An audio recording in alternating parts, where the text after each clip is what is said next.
Yo, people, and welcome to Through a Different Lens podcast. I'm your co-host, Joe. I'm Jacob. And I'm Deji. How we doing, my boys? How we doing? All okay. It's been a while since we had the three of us back together, so... We back. We back, and we better. But obviously, just go straight into it while we're recording the finale of the Premier League. Mm-hmm. The Premier League is over. Done. Finished. Finito. And unfortunately, Manchester City have won their fourth in a row. Well, it was inevitable, wasn't it? Yeah. Deji looks depressed. Are you depressed because your predicted team didn't win? No. I'm depressed because it's 4 in a row. Okay, cool. I went nowhere to be seen. Just putting out that Deji predicted Liverpool to win the league. That's fine. Yeah, I don't give a shit about Liverpool. Right. And clip. Deji's lad. Nah, Dej fully said that Klopp is leaving with something. What is he leaving with his memories? Carabao Cup. Come on now, boys. Carabao. No, do you know what's funny? When they won it, Van Dijk, or I don't know what he said, but I think him and Trent were basically like 1 out of 4. Or Trent done that a couple years ago. I said 1 out of 4. I think Trent done that. Was it last year when they won it or some other time? And then this year, changing room, after they won it, Van Dijk was like, oh no, I think he said you lot thought I was finished. Something along those lines. Oh yeah, because everyone was getting at him for his performance. Yeah, I was just thinking of I guess he's finished then. 1 out of 4 thing. No, Trent done the 1 out of 4 last year or whatever year they won the Carabao then. But yeah, obviously you're the mainstay in this. Trust me, man. Because our team was irrelevant. As I was going to say as usual, which is not true, but in this case, the Gooners. How do you feel about your team's season overall? This is a genuine question. This ain't a troll question. No, you know what? Deji's the troll. It can't be disappointing, but at the end of the day, it's going to come off as disappointing because we actually entered the season with high expectations to win some trophies or win something, and we've left the season with nothing. So, if you look at it, it's not a positive season. That's tough to say. It is, but if you look at it on paper, what we came into the season to do, we haven't hit any expectations. We've grown as a football club. We've got better, but obviously City is still the gold standard, and we're still trying to reach that pinnacle. But we got to where the quarterfinals in the Champions League, where we haven't been for a while. In fact, let me not say it's a disappointment because we've got to places where we haven't been in a long time. But at the hurdles where we used to falter, we've also faltered again there.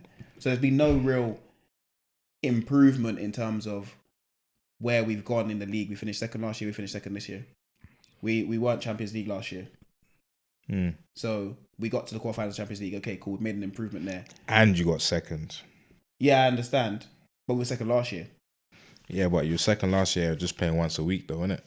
Basically. Yeah, no, but we improved the squad. We improved the squad. We got Declan Rice. We got players like that in the building. So we definitely improved the squad. But at the same time, it was a case of like, okay, we're going out. We'll spend 100 million on these players. We're going out. We're looking like we can do something this season, and it all came down to moments. Yeah, It came down to moments. Those moments are going to make your squad grow. Well, hoping it will make your squad Growing grow. pains. Yeah, Because that Bayern situation, it was just that lack of just getting the job done that let you guys down. I understand, but you see when you're like in certain situations sometimes, yeah, and you never know if you're going to get back to being as good as you were. Very true. Do you get what I mean? Yeah. Like, you never know. Next year, injuries could happen. Like, in Jurgen Klopp's long run, they've only won 1 Premier League title. Yeah. Do you get what I mean? When you put it like that. You never know when you're going to get back to being this. Most wins ever in Arsenal history. Like, and we still don't win a title. Pep is still going to be here next year. Man City is still going to be here next year. Pep bounce now, man.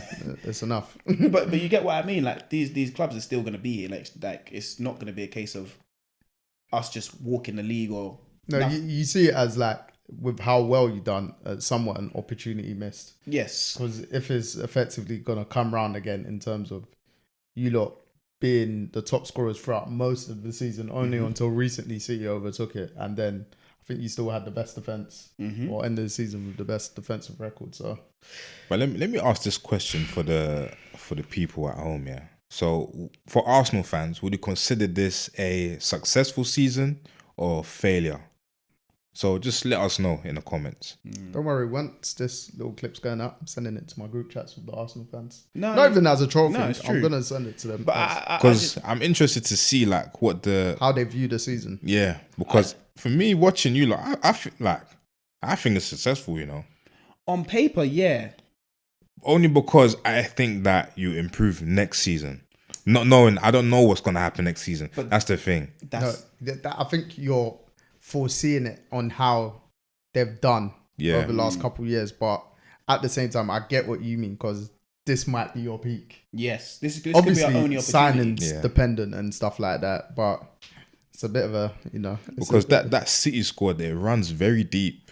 it does. But I also think they're starting to. Actually, I can't say that. You say they're starting to age out, but there's not only even like age out. You just think they might run out of gas. there's but like 2 of them. obviously Pep just somewhat evolves the squad to an extent. And he's been doing that so slowly that it's kind of gone unnoticed. The young play, like the players that like Foden's learned underneath Kevin De Bruyne. He's learned underneath Gundogan. He's been studying. You get what I mean? David Silva. David when Silva, he like, was you there. get what I mean? He's learned underneath these players, and now he's become one of them. You know, if Foden didn't make it, if it wasn't this good, it would have been his fault. You know, What do you mean? because the tutelage that Foden has had, Oh, okay.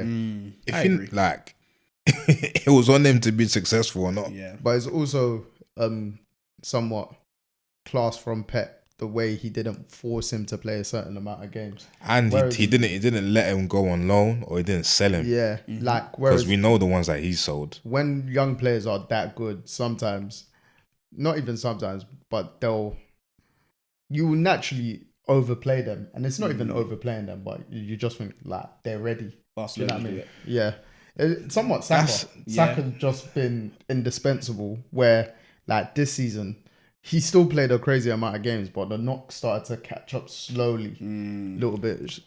So, But I think that's because of lack of squad depth for Saka, though. yeah. Oh yeah, no. In that case, I definitely agree. Yeah, especially with Arsenal, and that's what we need to probably touch on this summer.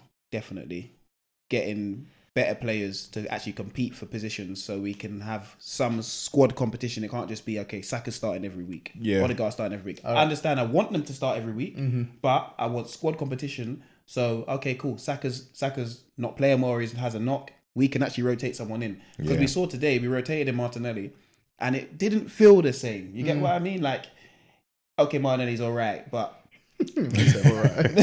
but he's not providing the same things that Saka is off that wing. That he doesn't scare anyone. You get what I mean? There's no doubling up. There's no Everton taking 2 players out there. They're leaving 1-on-1. Okay, cool. Run out our defender because you're probably going to run off the pitch. Like that's now. no, but that's what they're looking like. You get what I mean? Tough crowd. So that's why I say get someone like you see what City do. Like when they had Mahrez, Sterling, Sane, they get players to compete in them positions. You get what I mean? Where if you're dropped for him, you can't complain. Now you got there's Doku, just people ahead you of got you. Grealish, you got Foden, you got Bernardo Silva. If you get dropped for that person, you can't complain. Keep your spot by playing well. If you don't play well, that's what I feel like Pep's environment is. And Arsenal's environment right now is okay. We need him. If we don't have him, we're not going to win this game. But I always say City's a bit of an anomaly because they've most always squads are had like that. No, it's just most squads are like how you described Arsenal. There's always like 3 key men where if they're somewhat missing, you might be like, oh, what? Whereas like City's one of the only teams in the world, effectively. Like if one's out, that someone comes in where there's not going to be an issue long term. Like not long term, but there's not going to be an issue for a period of time. Do you know what I mean? And it's like Because obviously the levels are just high. yeah, players are somewhat downplaying their ego to an extent, but you also know like there's levels, and you know the coach that you're working under. System, the system plays a part there as well. Like players come in and know their roles. Anyone can drop into any position. Like Bernardo Silva's obviously he's a world top level class footballer, so he can play anywhere.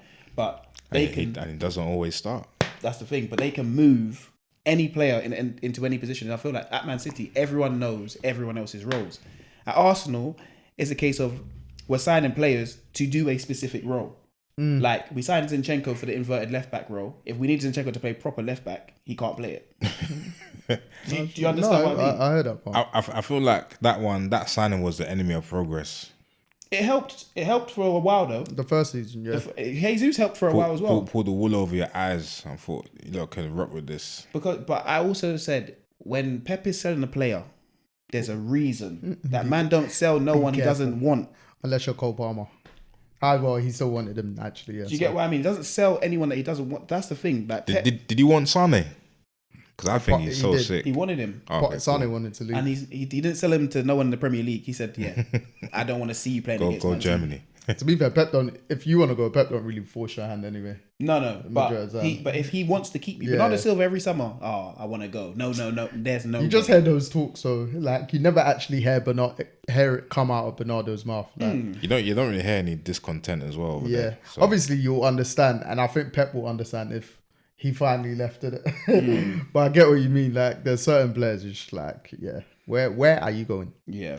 You had the Bernardo Silva talk for the last like 3 seasons. Just like, all right, cool, whatever. Even if it comes up this year, And he just stays and bags in crucial moments. yeah. Yeah. But yeah, that's Arsenal season was Arsenal season. So, you know, as I said before, we would be there. We were in and around it. Hopefully next year. Oh, you were close. I mean, Say we will be there. final day, you can't. Word for word. Well, I was gonna say you can't complain, but obviously, You can. I think because it's fresh, you're always gonna feel slightly disappointed. And given like I think you lot led the league for most days or something like that, or something similar like last season and stuff, and then City somewhat snatch it from you again. That's so demoralizing, man. No, it is, but just I feel like you lot are in a very good position where the boys just need to get their head down. They don't even need to talk about it. It's like when we lost the title to City on the final day, bro. United players didn't say nothing. Fergie just said, "I'm getting the top scorer in the league. Van Persie, come here." Yeah. And then he said, "I'm never losing the title again on goals difference." And then boom. Good old Obviously, days. easier said than done. Right.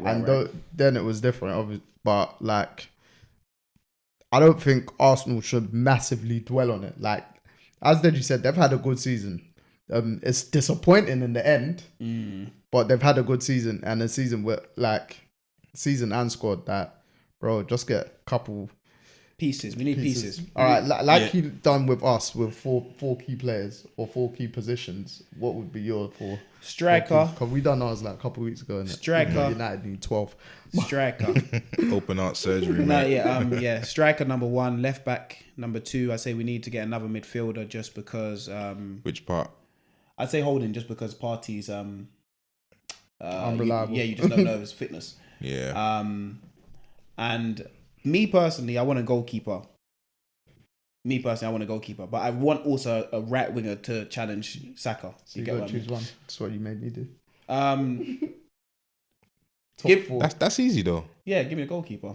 Oh, you said pick one, Yeah, and that's the one you pick. yeah, because Saka's So there. you were choosing the right wing if you were Arsenal fan. Striker. No. I did the 4. He's done his 4. Goalkeeper. No, but I thought you said like you should just pick one. No, the 1 was the final right winger or goalkeeper. Okay, cool. Yeah. So that's why I said goalkeeper. Okay, cool. Because our defense is solid, but like mistakes that have led to goals this year have actually come from Raya directly. Sometimes I'm looking at him like, bro, what are you doing? Let me ask Arsenal fans this question. That Then. golden glove was fraudulent. It's like De Gea actually last season, but yeah, God. Do Arsenal fans believe in Raya? Let us know. If they should make it permanent this summer. Well, we'll make it. We know we're making it permanent because he's been the number 1. Because I thought it was alright, but then again, I'm not an Arsenal fan to look at the intricacies of that. It's just like I feel like he makes key mistakes or key errors at wrong times. Do you get what I mean? Like he will be 1-0 up, and 1-0 is not a safe scoreline, but we'll be 1-0 up, controlling the game. Raya wants to get involved in the game, does some nonsense, passes the ball to their striker, and they score. So who would you choose? Raya or Nana? This guy's sent for an honor like 29 times this year, bro. Raya or Nana, bro. Yeah, Raya's probably the more consistent goalkeeper, but he plays with a better defense. That's it. He plays with better defense, so you get what I mean.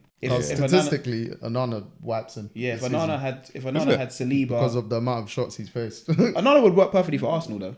The way we play football, Probably. for Man United, not so much. He's passing it to people and they just pass it back to him. Like they're like, why are you giving me the ball here? To be fair, either keeper, they're still another level anyway. So. Yeah. So that's the 4 positions I go for. I think we just need to spend money this off season and then. So again, striker, left back, defensive mid, and goalkeeper. Yes. But you touch the Saka part. That was very important, to be fair. Just somewhat a backup or not even back, but competition for him. Yeah. In that play, obviously he's a star and stuff like that. But you can see the difference when, like you stated, when he's not playing or when he needs a bit of a rest or a bit of rotation, for instance. So it's not necessarily dropping him. But it's like, bro, sometimes come off the bench. Let me save you from yourself. And obviously, as a young player, you're always going to want to play regardless. So, you don't know when to stop. Yeah. And you need someone to save you from yourself. Then again, that's what I always say. Good coaches, good managers, they know, even if the player's not happy for a period of time, over long term, they'll eventually be like, you were right. Do you know what I mean? So Arteta ain't doing that right now, though. And sometimes that chip that they might develop will just make them a better footballer anyway. Me, if we can go out and get a Gnabry, we can go out and get someone. But I'm saying like someone that knows the club. Give me Gnabry. Go and spend some money this summer. Let's really go for it. I mean, You don't even need to spend that much on Gnabry. Declan Rice. No, but I would know that changed our season. That helped us. No, it did. So let's go and spend some money on the positions we need, guaranteed. Let's not go and buy no Havertz. No disrespect, but let's not go and buy no one like Havertz. Let's go and buy a season number 9. Victor Osimhen, someone like that, so it's gonna give me goals, gonna terrorize defenses. Better Arsenal fans don't want us. You don't want him no more. I already told you about Apparently, the Arsenal fans. Yeah. You know what they love. Saka.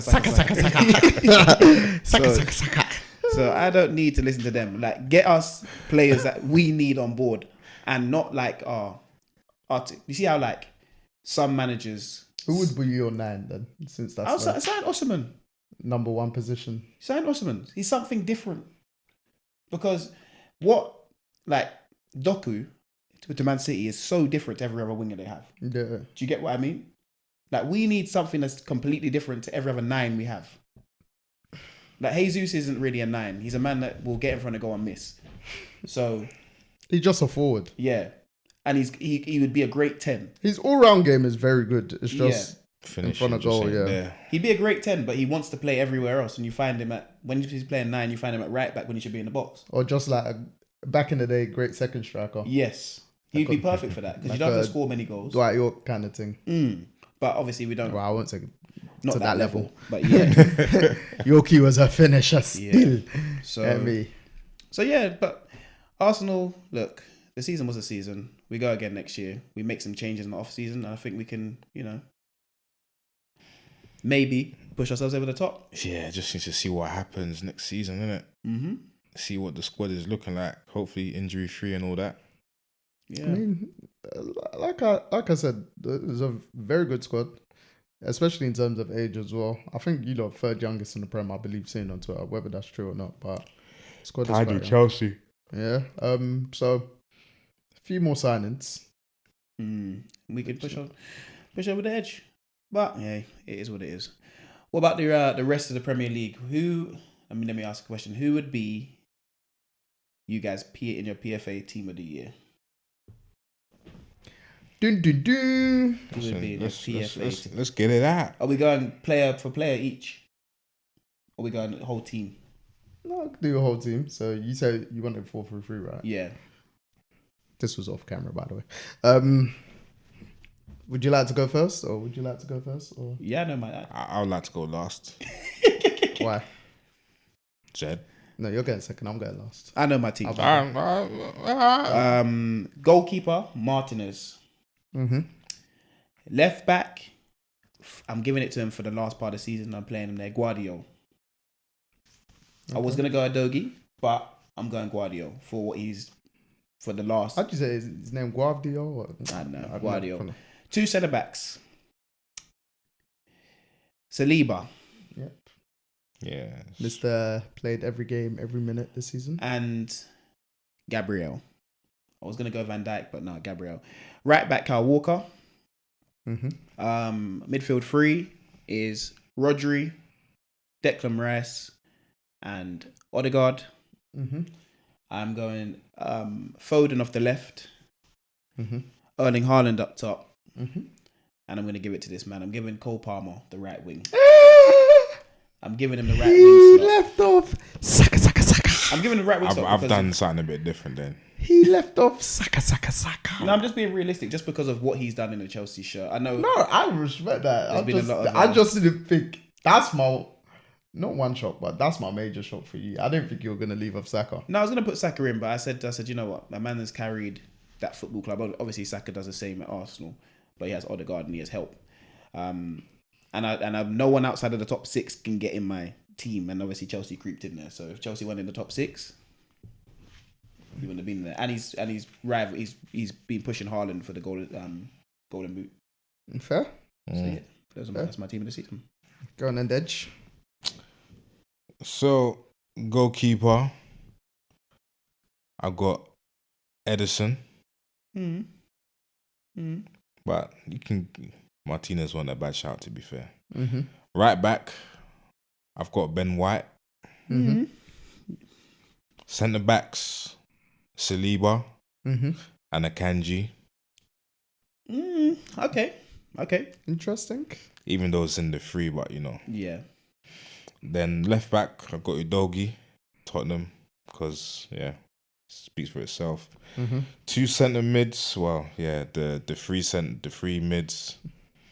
I've got Rodri and Rice. I think that's everyone's one. Then my curveball, this one, I put Palmer in there.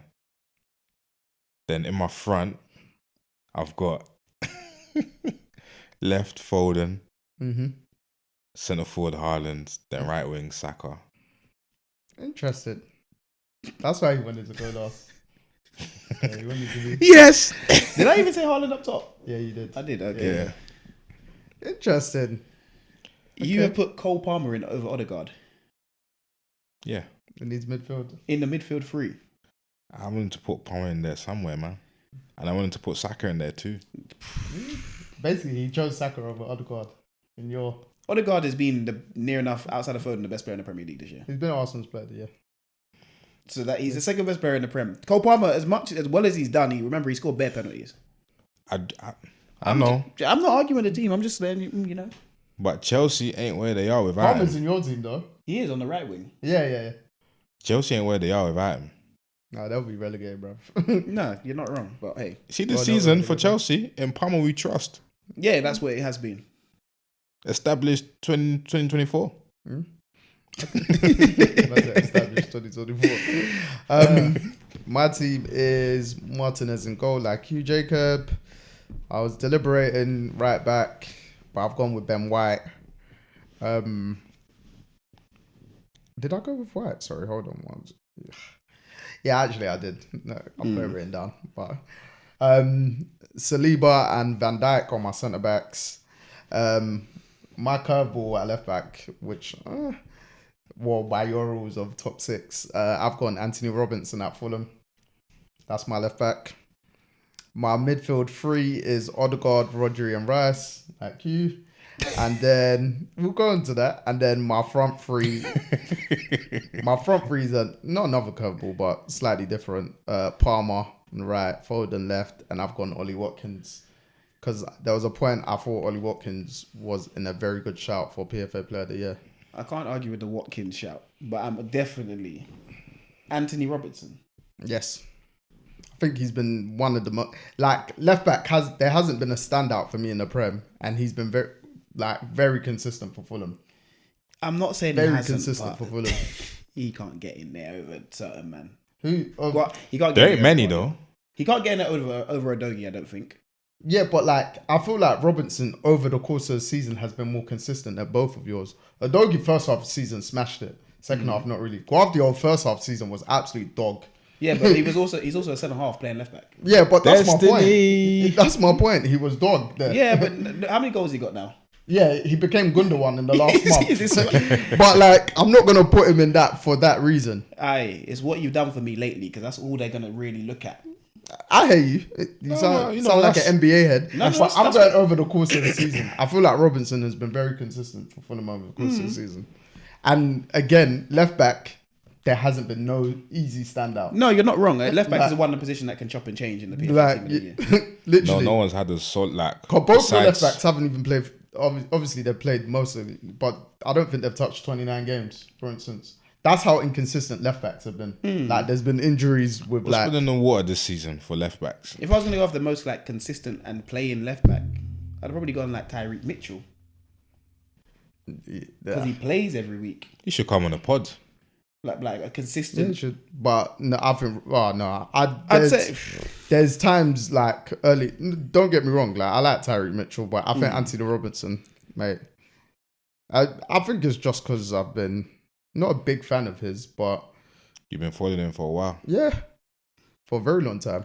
he's alright. But whereas this season, I've actually like obviously the City game, Fulham City game, everyone was pants that game. But for me, because of the way left back has been this season, yeah, because early in the season, mine was Luca Dean at the halfway point. Yeah, It was that's Luka true. Yeah, I remember. Yeah, so yeah, Anthony Robinson just played. I think he's only missed one game this season as well. Whereas like the others, I think they're in their late 20s in the games that they played in terms of Dogi and Guardiola. And not to say that's a big factor, but I just feel like it's something. there wasn't like he's been more level-headed than them two. Okay. Dogi's first half season, Guardiola. Dogi's second half of the season, Guardiola. And then Robertson has just been like that. And obviously I've gone to watch Fulham, I think twice this season, but mate, especially his first game, he was absolutely superb. Okay, interesting teams. So yeah, I like that we all got someone different. Who was your curveball again? Oh, the fact that you didn't have Odegaard. Yeah. That's. I don't know if you can get away with that one though. Yeah, I have, 'cause I said it. You lot slam him. I mean, pause, but yeah, you know what I mean, no Diddy in that. Jesus Christ, no, that's crazy. No, you gotta put those disclaimers. Who was your couple? I don't think you really. No, I just didn't have Saka in. I heard that in real life. Instead of Saka. Yeah, then you went both Arsenal centre backs. Yeah. Yeah, Kyle Walker right back in Right back, yeah. To be fair, Walker was close in mine. Yeah. And I kind of feel bad. As well, City, I've literally only got two players, but I was like, You know, they won the Prem anyway, Yeah, man. So what more do you want? yeah, true. because their two players were easily their stand-up players. First year, De Bruyne probably didn't make it just due to lack of games. Yeah. But he would have made it anyway. When he started playing, it's like a new signing. Yeah, He's fake. If we're doing it off of just just games If you're doing it off per games, Yeah, or what you done for me lately? what you done for me lately, KDB No, would be because your team. he wouldn't be. Why not? He's 'Cause second what- half of the season. No, but what He's you been done? No, what you done for me lately? Declan Rice is still sensational. I won't go as far as saying sensational. No, he's but been sensational for Arsenal. Odegaard has been sensational for Arsenal. And how far does your lately stretch? What do you mean? The last 4 months? Bro, that's And when then KDB will that's be when in there. KDB came back from He injury. can't. No, because he can't get in there because he hasn't gone above and beyond. He hasn't gone above and beyond Odegaard and Rice. No, but in their roles. in terms of what he done for From me lately, he's been a monster when he came back from injury. But you have to Just understand. for me, he just didn't play enough games easily. He missed half of most of the season. Yeah, but it's not what have you done for me because you have to overtake. No, but you have to overtake those other men in the what have you done for me lately category. It's not like these men have fallen off in these last 4 months, you know. Which I get. That's what have you done for me lately? Yeah, matters if someone falls off. You have to fall off. but he's outperformed Who? all of them lately. No, I won't go that far. I would just hasn't. go by your what have you done for me lately metric. He hasn't outperformed. He would get in on that metric, but obviously, But I know in what the you mean. midfield three, if Odegaard, Declan Rice, and Rodri had fallen off, De Bruyne would be in the team. Yeah. No, that's fair. But at the end of the day, Foden was the man that carried Man City this year. Ah, easily. The guy, man. And So then Rodri's got a crazy record of when he plays, they don't lose. exactly. So it's not a case of it was meant to be Grealish, but not anymore. no, he's a squad player now, man. Never, yeah. For me, it was never meant to be him like that. Anyway, He's just part of the team. yeah. Happy to be there. Got the quarter. And The most English players quarter. at City are like that. So, but interesting teams. Yeah. So everyone's best player of the year. I think probably all unanimous. Phil Foden. Yep. Yeah, that's easy. Yep. I Phil Foden too. Best young player. Probably all unanimous on that. Cole Palmer. Yep. In Palmer we trust. In Palmer we trust. Established 2024. Best signing of the year. Basmati. Declan Rice. Deckers. Yeah, I've probably gone Deckers as well. Best newcomer. See, I've got a name, but like, what are we scaling the newcomer as? Do you know what I mean? It has to be a newcomer to the Prem, innit? So it could be like. My one's gonna be a bit different though. So player, manager, anyone. Oh, you're gonna go manager? No, because there's best manager after, innit? No, but that's like newcomer can class as a manager because they could be the best newcomer, but not the best not the coach of the year. Oh, I get what Because you for mean. instance, on Monday Night Football, they're one of their best newcomers was a manager. Okay, if you wanted to put a manager, Do you know what I mean? Yeah, Like, man ain't gonna be a because manager though. I feel like, all right, go on. I put man as Kobe in it. Who? Kobe? Oh, Kobe Minor. Yeah, as a best newcomer. It's not bad, you know. because he showed me things that I miss in United. That's actually not a bad name. If we're gonna use by player metric, So if you're gonna go manager, who are you gonna go? like mine was, I think, was either similar to Gary or Jamie. Was the Bournemouth manager Ariola or whatever, however you say his name. Apologies. Yeah. I didn't really think of a player instance because if you're doing best newcomer, I kind of see that as a best signing, similar to Rice in that instance. Do you know what I mean? No, because you don't have to be a signing though. Because Declan Rice isn't a newcomer to the Prem. Yeah, but it could be classed as a newcomer to that team. Yeah, no, but Obviously, if I you would wanna say be- like best newcomer, like Kudus. Yeah, okay, fair. Mm. All right, yeah, we'll go with Kudus. Yeah, like Kudus. I'll go with Kudus then. If Yeah. we're gonna do the player. Yeah, that's where my Aspects. one. Oh, Would that's be. your one. Yeah, Yeah. yeah, Okay, yeah. cool. All right, yeah, Kudus. Yeah, Kobe.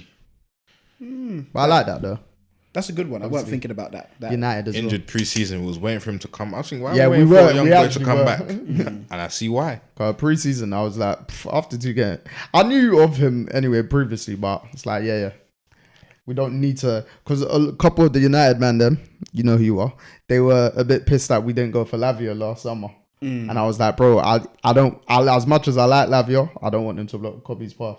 Yeah, and Tough. that brother's been injured the whole Yeah. season anyway. Well, yeah, you can't do nothing about that part, but I was just like, I don't want us to spend 50 million on a young midfielder who's That basically we've already same got, age basically. when Yeah. we've got that. Do you know what I mean? Yeah, So, let the young talent actually come through. whereas if you're actually buying an older midfielder, more established, then you makes see sense. it to an extent. Well, like Casemiro. That was last year. Stop that. So yeah, best coaching performance. Mine might be a bit controversial. Actually, nah, it can't be. I'll give it to Ange. No, are you bet? No, again, no, over the course of the season. over the course of the season. Yeah. Okay. You're giving it to Ange. Only because He has changed Tottenham, I guess. But he made Tottenham forget about the loss of Harry Kane very quickly. that's true. And even not though a bad like point. they didn't get no champs football, they didn't really have any targets this season anyway, in my opinion. But I reckon his objective this season was to get them playing competitive football and to establish a new identity, which I think he's done both. Yeah. Mine would be Pep, but I'm not going with generic. So mine is Unai Emery. I think that was basically. Good evening. Yeah, I'm giving it to him because he had a rough time when he was in the Prem last time he was here. Well, not rough, but rough enough. with Arsenal. The job was too But high, what man. what he's done since he came in last year Yeah. as well. Villa, Champions League. Mate, even when when he gave them, they were just above relegation zone, Yeah. and then they end up getting Europa Conference. Yeah, But yeah, and then Europa Conference League semi-finals this year. Top 4 in the Premier League have killed Arsenal's title race. So go give it to him. hey, they beat Arsenal and City in the space of a week. Yeah. In the space for a couple of days. He has taken a team, as you said, that were outside the relegation zone by a couple of points to be in a top 4 team, and really on that like cusp of okay, cool. They sign a few guys, you never know what they can be, especially with Liverpool not having anything, no new identity yet. You never know for next year what Villa can be. So Very yeah, true. Unai Emery for me, Yeah. because I didn't want to go Arteta or Pep because Pep's always going to be the best coach in the Prem, but Unai Emery for the performance he's put out the whole season, I'm going to go with him. Yeah, and you never expected Villa to be where they are anyway. That's also why. If Luton had stayed up, I'd have given it to Rob Edwards. Rob Edwards. Yeah, because their squad was Fair. yeah. So yeah, I'm Unai Emery as well for that one. So I don't need to go into depth. Biggest overachievers. Villa. Yeah, Yeah. they'll probably be up there. Did I have anyone else? Yeah. Actually, yeah, no, I had Villa in my notes. I'd say Villa. I had Villa in my notes. Didn't see that coming. Did not Obviously, see that if- coming. If Glasner was at Palace for longer, It would have been it would have probably Crystal, been. yeah. Obviously, he's only been there for a few months, and the way Palace have ended The this, goal difference is of the since They've he's just been been there. Bro. slapping teams. that's because what 5-0 was it 5-0? If it wasn't for him, our goal difference will be positive. Oh shit, yeah, they slapped us, yeah. But they'd beat Liverpool, Newcastle, us, and Villa, and they've not draw to City conceded. this year. Huh? Did not draw to City this year. No, but I'm just saying, since Glasner's been in, they beat those Newcastle, United, Liverpool, and Villa, and not conceded none of those games as well. And so That's crazy. entertaining football as hell. But yeah, I we've look forward to seeing what they can be like next season. all gone Villa on Yeah. that one. Biggest underachievers. Now that is easy. So easy. I mean, Do we need to say it? No. Can we just move on? Before you guys go Manchester United, before you say your name, Spoiler alert. before you do say Manchester United, what did you guys go into season expectations as an expectancy? Where did you guys think you were going to finish? I know you finished 8th at the end of the day, but where did you expect to actually? What was the expectation going into the season for you guys as fans? To be within the mix for top 4. Yeah, I thought like Get out the fifth. Champions League group stage, because we can incorporate that as well. The fact that we didn't get out of the group, in a group which was not seen as difficult threat. like that. It was tricky, because a lot of European ties can be tricky, but But we should have made it. yeah. And the thing that actually cost us in the Champions League was individual errors. Led by Deji Boy and Nana, majority of them. Because we actually scored goals in the group stages. We were scoring for fun. Yeah. Whereas like in the league, we struggled in a lot of games and stuff like that. So, and then obviously our league season, the injuries definitely played a part. But then there's a way you go about playing football where we had a 5-game stretch where we were conceding 100 shots. That's disgraceful. Like, Yeah. that is a joke. You're averaging a team playing against you, they're having 20 shots at your goal. So by default, like That's FIFA, Bro. That's FIFA stats. When you're dominating your opponent, it's a joke. And then like it shouldn't be real life. it's nuts, because even with the way Villa and Tottenham ended the season, because I never had hope for us getting into a top 4, but the way Villa and Tottenham ended the season, the stretch where we had those 3 games where we had all leads, and then we've given 2 up in injury time. So Brentford, Chelsea, and then drawing with Liverpool. Obviously, Liverpool equalised like 83rd minute or whatever. But 3-game stretch, we've dropped 7 points, which would have put more pressure on Villa and Spurs. Right. And then you don't like. The players might have also had momentum to go into the following games and actually get. Obviously, that just depleted everyone.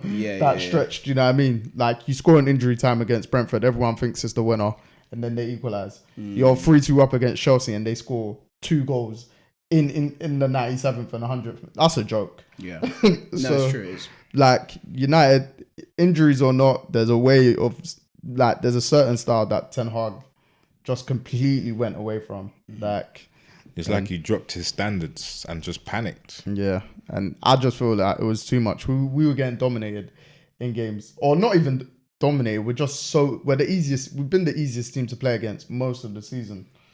So if you win FA Cup, still disappointed, still underachievers? And Yeah, of course. we sat Van Gaal after winning the FA Cup. I'm not saying you didn't. I'm not saying managers. I'm just saying still underachievers. I just wanted to.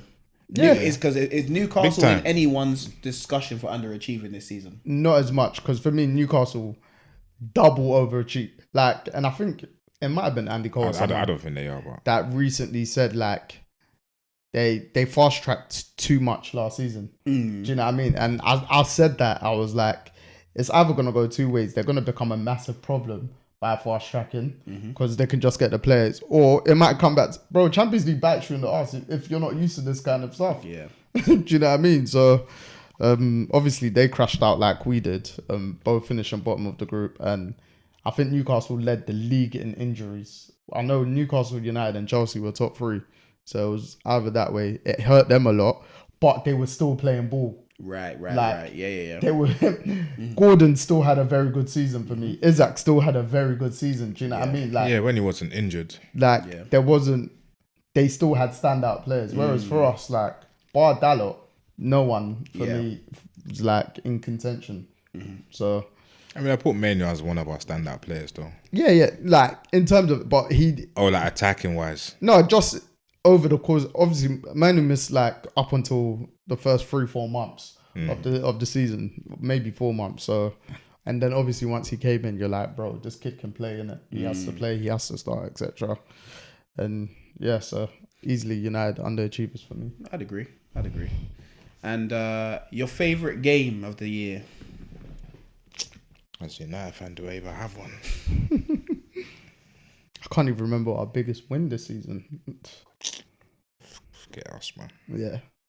My favorite game was Arsenal versus Chelsea because we slapped them completely. That was our best performance of the season, 5-0. It was just our best, and I'm being biased on favorite game, but that was my favorite game to watch this year. From Really? bro, we dominated them. I know, but like I just looked at the game as a joke. Chelsea just looked like banter boys. No, they are. Like there was no Cole Palmer that game either. They are bants. They're there for bants. But at the end of the day, you have to only play us in front of you. And what they did to Chelsea, regardless of what team they put out, it's still Chelsea Football Club. What they did to them that day, it was Arsenal's. I haven't seen Arsenal play football like that in a long time. It was just fluid, consistent. If you were going based on your own team, Arsenal, I would have done West Ham away. Oh, the big win. The 6-0 win. It's not even like Arsenal like made West Ham look like small boy. Like the Chelsea thing, I just thought it was a banter game. I just turned it off. Whereas like the West Ham game, you lot took their soul. No, we did. We did 4-0. You lot took the London Stadium, and then Basmati Rice, he puts the icing on the cake, scoring a banger. And I think that was big because of the stretch you lot were having then of you lot just pumping teams. The fact that West Ham came to you lot and took points at one at the Emirates. Like it was like, oh, all right, cool. So based off the Arsenal game, for me, that would have been mine, innit? It wasn't even the end scoreline in the end. It was just the way you took there. So I get it. I just thought the Chelsea game, I was like, all right. Do you know why though? Because that Chelsea team that Chelsea put out that day would give West Ham right now a good game. Yeah, but that's honestly they might be West Ham. I don't even know if Chelsea won a game without Cole Palmer this year. No, they probably didn't. But I'm just saying. Listen, in Palmer we trust, man. EST 2024. 2024, man. Yeah.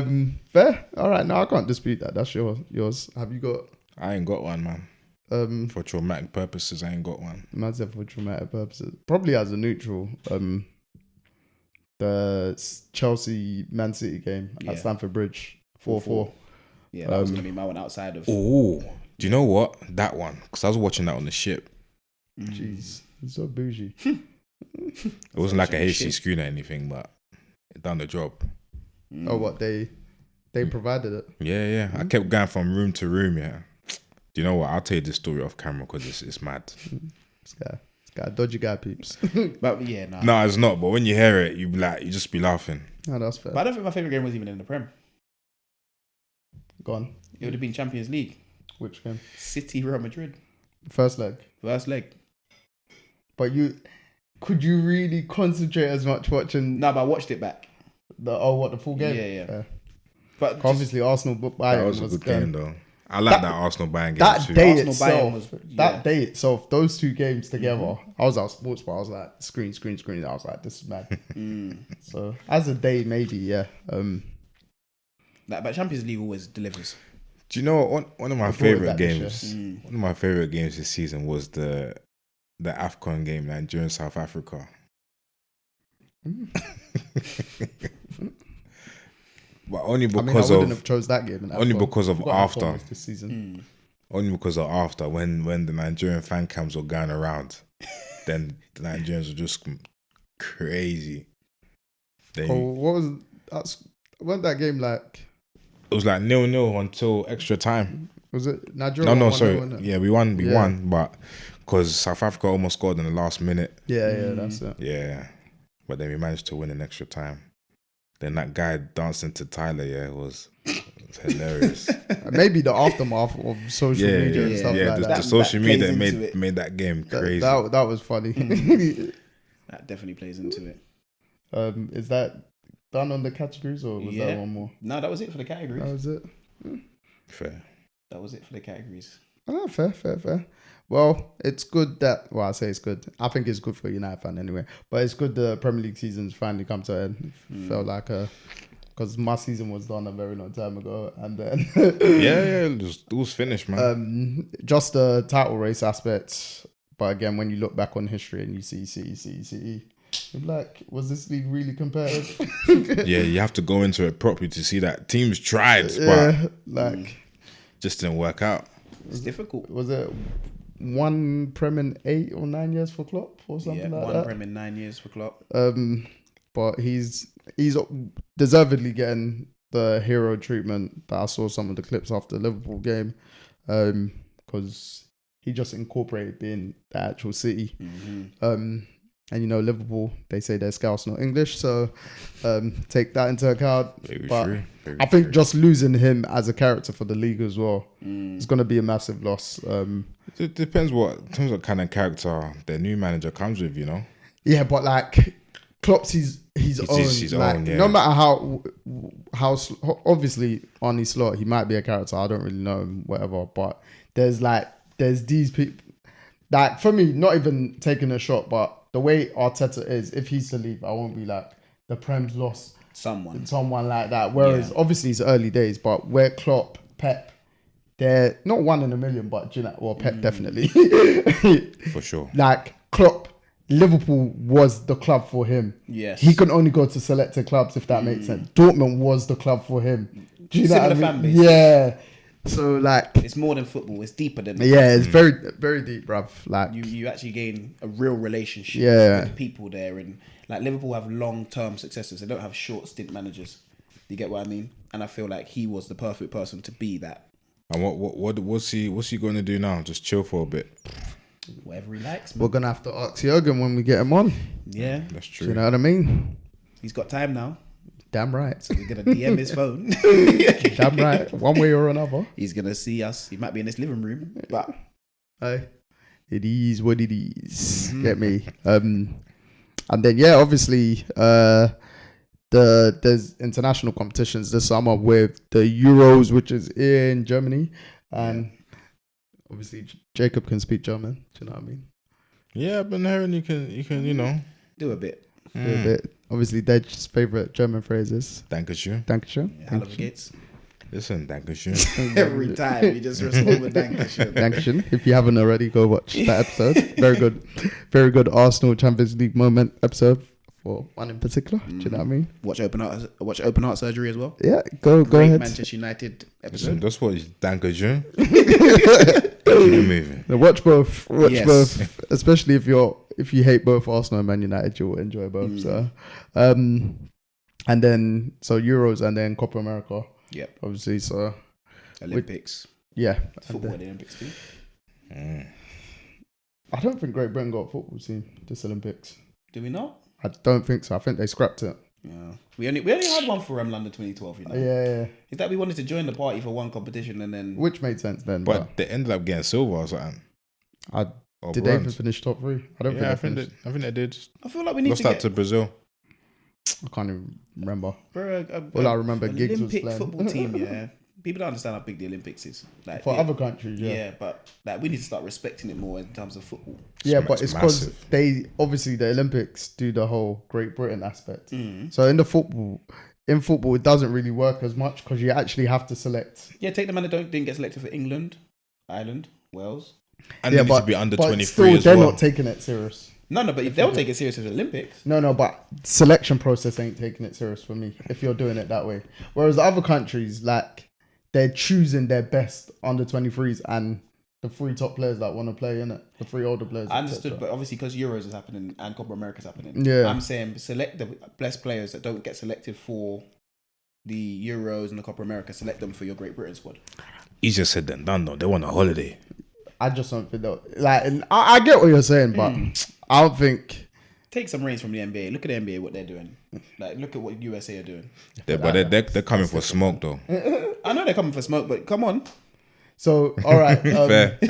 So you're saying the English players that don't make the Euros should go. Yeah, under 23. The under 23 ones. So just for instance, Harvey Elliott. I think he's over now. Harvey Elliott? Oh, Harvey Elliott. In my head, I was thinking of Harvey Barnes. Oh, no. But yeah, okay, Harvey Elliott. Elliott. Gonna have to probably take, if you wanted to make it equal, 3 Welsh players, 3 Scottish players. Yeah, that's easy. Wales aren't going to Euros. Yeah. Scotland are. That's And if you're under 23 and you're good, you're probably in the Scottish team. You're right, but no offense. like Wales got like what, Ampadu?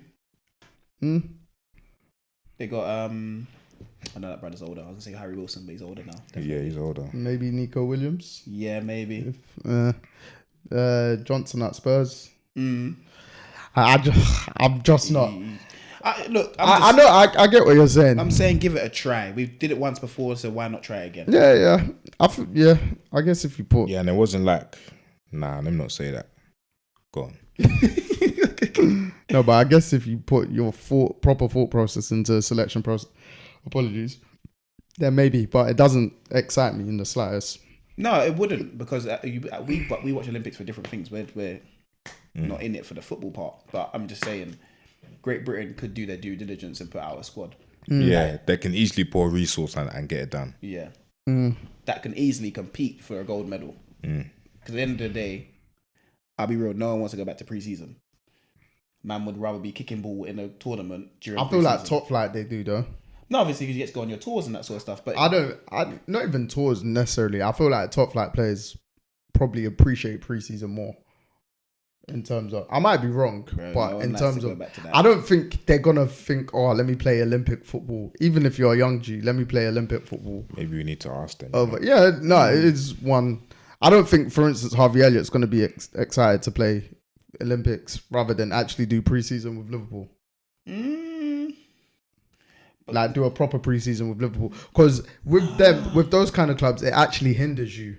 It doesn't benefit you. No, I'd say to an extent. Yeah, because you're not actually in the mix, bro. Those managers, they want you there, bruv. Yeah, but at the same time, Joe, you're playing in a once in a lifetime opportunity playing in the Olympics. Yeah, I get that, but I know it's not looked at as a football competition, but yeah, that's probably why they don't value it as much, innit? Because it's not the pinnacle of football. Yeah, exactly. But most of these men are going to go on their international duties and their under 23 duty. So I think I'd rather play Olympic football than under 23s or under 21s. At that time of the year, I don't think.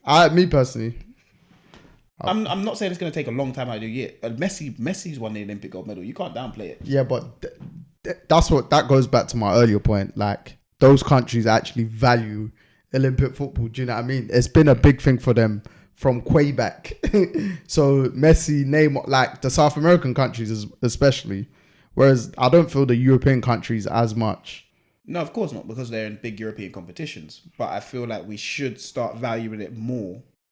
Because at the end of the day, if the best players in the world are coming from that side of the world and they're valuing the competition, who are we to say, oh yeah, let's downplay it? Yeah, they got to take notice. But like Joe said, I don't think they're gonna. I think if it was gonna happen, it would have happened by now.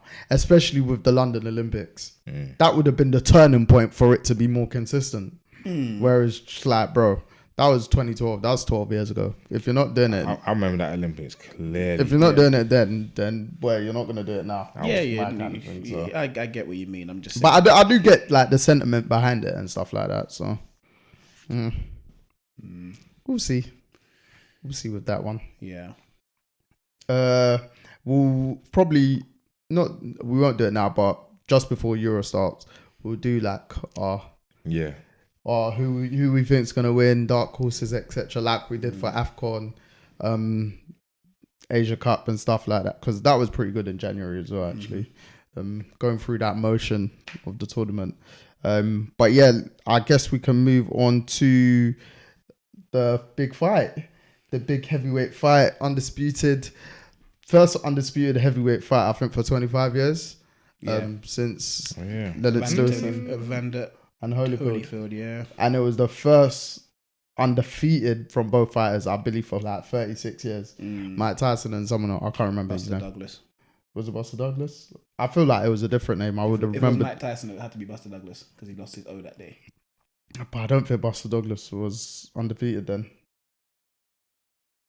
Or I don't think he was a title holder, sorry. Oh, okay. So I think he took. I might be wrong, but I I remember thought I remember hearing the names and the name wasn't. I would have definitely remembered it was Buster Douglas. I might be wrong though, but yeah, Usyk versus Tyson Fury. Yeah. And Usyk came out on top. Yeah, it was bound to happen. Well, I say bound to happen. It did look shaky for him for a little bit. All right, pre-fight, who did you have? Usyk. Is it? Yep. He doesn't. The only reason why I said Usyk, well, one of the only reasons why I said Usyk is because Fury never really had any like proper fights leading up to Usyk. Whereas Usyk was actually battling people that want to Boxers. Yeah, battling boxers, proper boxers. Well, it's because he was making his name through the heavyweight ranks as well. So he's more or less gonna fight people that you want to somewhat dethrone. But still, Tyson Fury was taking gimmick fights. He was going on a world tour, man. Yeah, he's like after he's in between Deontay Wilder, he's fighting Chisora. He's fighting Dylan White. Like, come on, man, come on. You're not fighting anyone that's gonna give you. You're fighting people that you know you're gonna beat up. 100%. And then, obviously, Dylan White. And you went to fight the same guy 3 times. Yeah, Chisora, innit? Oh, no, Wilder went to fight. Yeah, he's fought Chisora 3 times as well. Is it? Yeah. He went to fight Wilder 3 times as well. Like, it's... You're not. He's fighting the same type of fighter. Yeah. One punch, maybe. Them swingers, man. Yeah, no skill. I feel like he's scared. I feel like he was scared to fight AJ. That's why he's never got in the ring with him. He got in the ring with a true boxer, just like himself, and he got his ass handed to him. During the fight, there was ebbs and flows as boxing goes. You know. What? He's lucky that Usyk went as big as Fury though. Otherwise, he would have got out of there quicker. Yeah. But yeah, Usyk, I just love the way he carries himself. Literally everything about him, his aura. He just feels like he feels like a family man that really, really works hard, and he's struggled for this. And he's gone through his life, and every day he's been planning for these moments. And you can see when he gets in the ring, it's no messing about. It's no, I'm putting my hands behind my back and trying to show up for the crowd. No, I'm here to win the fight. And showing up for the crowd while you're losing, you know. Business. Do you get what I mean? Business. That's why I love people like Usyk, and then, you know, Tyson Fury's comments at the end of the fight. Listen, as soon as the fight was done, I switched it off. I was like, yep, my prediction was correct. I wanted to be fair, early on for this fight, or a couple of weeks ago, I had Fury. I just thought his size would be too much. And it started to show in the middle rounds. Yes. Like round... I'll say 5 to 8. Yeah. Or... Because nine's when you got... To be fair, before 7, I had Fury 4-2 up in rounds. So the first 6 rounds, I thought his size... And I just thought it started to wear Usyk out a little bit because he started to look a bit erratic. But just before the fight, I think I might have tweeted, I said I'm starting to... it was more so when I saw Fury headbutt one of Usyk's guys. His dad. Fury's dad headbutt, sorry. One of Usyk's dad. I was like, bro, you don't want to piss off someone like that even more. Obviously, it's not done to him directly, but he seems like the kind of man that will take it directly, innit? Even when his dad headbutted one of Fury's guys, yeah, his dad, sorry. Usyk's guy didn't really like He wasn't even too bothered. He gave like a fake, not fake, but a late reaction towards it. But I just feel like that's just their camp in general. It's all about bravado and a show and. Or no, in terms of Usyk's camp, they won't overreact. Yeah. He's well within his rights to, because man got headbutted. But I just feel like that's kind of their camp. And just before that, I was just like, I'm starting to sway towards Usyk. And then just before the fight, I was like, if it goes either way, I won't be surprised. Because I've always, since cruiserweight, I've always said Usyk's pound for pound up there. His cruiserweight days, he's just outrageously skilled. He's too good, yeah. But then Fury, there was periods in the fight when he was on top, I was like, he's just so awkward because of his size and he's so unorthodox and he's actually skilled. Like, I don't always say it, but I think I tweeted it, but regardless of the outcome, and this was before, I don't know if it was before the knockdown, but I said regardless of the outcome, Fury's a once in a lifetime generational athlete, because you don't get athletes his size that can move like him, that recovers like him, all that kind of obviously he got helped slightly, but like, bro, you shouldn't be that size and that nimble. It's fake. But then the better man won on the night. Who's arguably the number one pound for pound boxer in the world. Yeah, can't really argue with that, can you? You got obviously Inoue. In a way, I always say his name wrong. In a way, and then Bud Crawford. But even Bud tweeted, he said, "Yo, if you lot say Usyk's pound for pound," paraphrasing, he said, "I'm not gonna argue." No, he's not wrong. And they're both, all three of them, undisputed in 2 weights. So I just feel because it's heavyweight when you're going up, it's more danger. But Bud's fighting soon. Them punches, man, that land.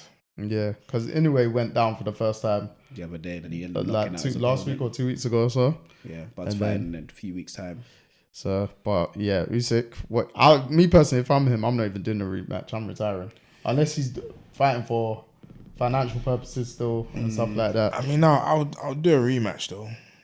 I just do a rematch because I know I could beat him and just beat him worse. Yeah, I hear it to an extent, but I always feel like those kind of fights kind of take a lot out of boxers as well. Yeah. Like, and them lot, they're not on, age ain't on their side like that as much. Do you know what I mean? So, obviously, if he's still got the absolute know-how, which he probably has, then do it, innit? But, like, he can actually retire at the top where most can't say they've done that. I feel like it's Man more conquered cruiserweight and he's conquered heavyweight. And even when he fought Chisora, they asked him, I remember watching the video again, they asked him on the presser after, or they didn't even ask him, he just said, I'm coming for the heavyweight division. I'm going to be heavyweight champ. Then he ended it saying, I'm going to be undisputed heavyweight champ. I was like, bro, man lived up. And he done it, man. He done it. So, and deservedly won.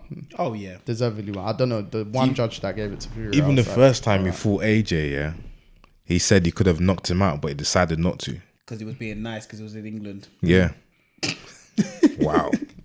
A man that has that power in his hands is a scary, scary human being. Forget all of that, man. Forget all of that. It's just like a lot of his opponents just say he breaks you down, bro. Mentally. He figures you out and he breaks you down. Yeah, and you can see he done that for Fury. Like the way he turned around that fight last night was amazing, bro. So I feel like it's the mental pressure he puts on them. Like he's always moving, he's always in your face, he never stops, even if you hit him. That movement that he does, yeah. He's always just trying to find something. Yeah, he's too good, man. He's too good. Them man, when they clear out amateurs, like him, Lomachenko, clear out amateurs, clear out when they come up, like, bro, fair enough. They've been skilled to the core, bro. That is real skill for them. It's the things they've done outside of boxing that have made them have like their footwork, like Lomachenko doing like ballet, yeah, dancing. Usyk was playing football. Yeah, and you see him in like Usyk's training stuff and like how they do the mad juggling stuff and like their hand-eye coordination and just their general footwork and their movement. Everything that plays a part outside of things, and they don't turn pro until they're ready to turn pro. You get what I mean? I feel like sometimes in British boxing you just see, okay, cool, he's big, he can punch hard, he can learn on the job. Yeah. Whereas the Ukrainians and the Eastern Europeans, you got to build up amateur skill. Thing they take serious. Like Lomachenko's, is it like 300 amateur fights or might be wrong, but when you hear that kind of number, you understand why he hasn't had a big number of pro fights, because his record's not like, His XP is too high. Bro. 300. bro. They've seen everything you need to see in a boxing ring. Then they all go through the Olympic route. Yeah, yeah. They go and become Olympic gold medalists, and then they turn pro. Okay, he even beat Cambosis last week or so, So, Wow, what a guy. mate, but boxing, and the thing with those three, like in a way, Crawford, and Usyk, they're all like, obviously they're all different weights, but they're all different styles. Do you know what I mean? They've all got like their own niche thing about them, and to see those three pound for pound, not that boxing's in a good place, because I'm not a crazy boxing fan like that to judge it, but just to see that the three are all very different, it's good to see as well in that sense. What's even more funny is none of them are mad like social media presence. They're not gimmick guys. Yeah. They're about business. Yeah, like they're all just about the sport. They're not Set up the fight and fight. Yeah. You don't hear about them in like, oh, he's signing this sponsorship deal, he's doing this, he's doing that. It's just they are boxers. They're very good at their trade. They get paid for doing it, and they go about their business. They're not Fury. I've retired. I'm back. I'm back. Fury needs to get his ass handed to him. Thank God it happened last night. Yeah. Because I'm waiting for him to come back. I don't think he's going to come back though. Do you think he'll do the rematch? I don't think Fury will do the rematch. He'll start saying, "I want to go and fight John Jones." Probably. Like, honestly, I don't think he'll do the rematch. Yeah, but that allure of wanting to fight fight some do another fight is kind of gone for him though. Because of the Ngannou fight. Yeah, and like you need to go get your belts back, really. Well, that if you're really about that should be the number one thing. Then after that, go do your money fights. But that's the thing though. Everyone's putting the gimmicks in their career, whereas like when Mayweather did it, he did it after his career was done. Yeah. Do you get what I mean? They're all just like, They want it all, innit? Yeah, but it's because of the money as well. I know, I understand. I big up Turk as well, bruv, because pulling off these Saudi fights and last couple, not the fact that it's in Saudi, but pulled off some very good cards in the last Turk Al Sheikh, I believe that's how you say it, in the last 8-9 months or whatever, bro. He's a real boxing fan. When your bank is unlimited, no, I hear it. you can pull off anything you feel like. You're like, bro, you don't have to fight, bruv. Do you know what I mean? Or match up or whatever. Yeah. So there's been some real good cards in Saudi and stuff like that. And hopefully AJ Fury can line up their fight, man. I want to see it, but me being realistic, I don't think it's I don't gonna think it's happen. ever gonna happen. Oh yeah, no, I'm on you lot's camp like that. I just Fury will make an excuse. There's always something with him, and you saw that when he was champ for years. Got a great story, some of it, but there's always an excuse for Fury. So Yeah, and they're still kind of using them excuses they used back in the day, still to this day. But guess what? Your O is gone. So school. start livening up in boxing again, or disappear. We'll call it a day. Yeah, and actually disappear. Don't come do this. I'm here, I'm not here. We don't need to hear it because we're not looking for you and checking for you anymore. We've got an undisputed really king. ain't. No one's looking for him no more. And the man that want to fight will fight. Yeah.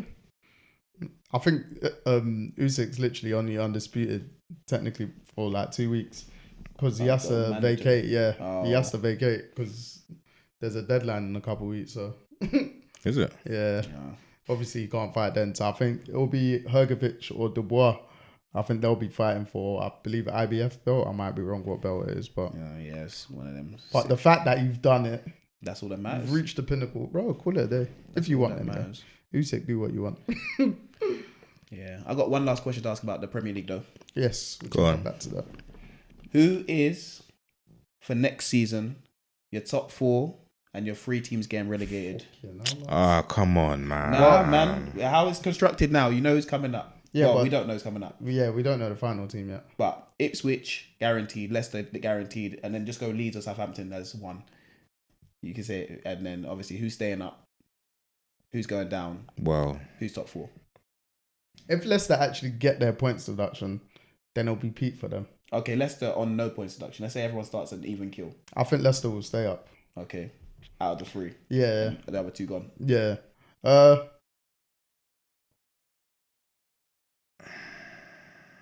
If Southampton come up, I don't know. No, if Southampton come up, they're going down. I have more faith in Leeds. all right. Do you? Yeah. I have more faith in the way Southampton's run as a club. They've always been one. Obviously, they had a bad spell when they got relegated Championship League One, but they've always naturally been one of the better run clubs in the country. Like, in terms of like their board pieces, etc., and stuff like that. So if they've still got like a very good board, and they can make signings, it's going to be hard though. Don't get me wrong. I think everyone that's coming up is going down.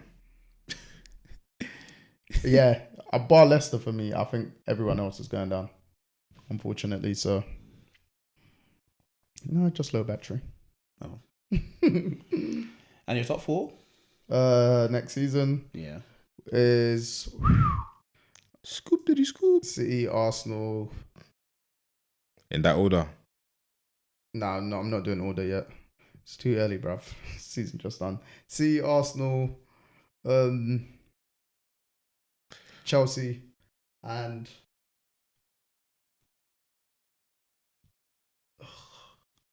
I'm gonna go Spurs.